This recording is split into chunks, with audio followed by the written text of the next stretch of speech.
تلک حدود اللہ، یہ اللہ کی حدیں ہیں، فلا تقربوها، ان کے قریب نہ جاؤ۔ قرآن مجید کا ایک یہ اسلوب ہے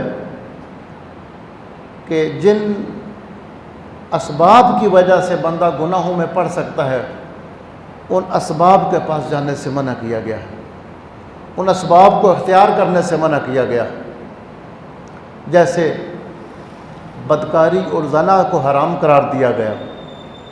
تو اس کے جو مبادیات ہیں کہ پہلے آنکھ دیکھتی ہے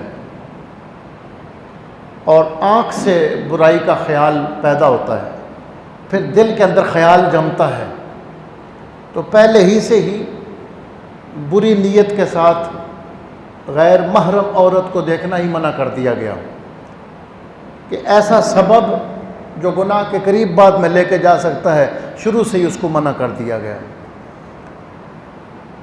اسی طرح مال یتیم کے بارے میں فرمایا کہ یتیم کے مال کے قریب بھی نہ جاؤ، کہ جب تم اس میں دلچسپی لوگے پھر تم استعمال بھی کر لو گے۔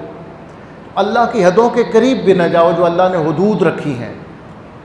اسی طرح اللہ تعالیٰ تمہارے لیے اپنی آیتوں کو کھل کے بیان کرتا ہے۔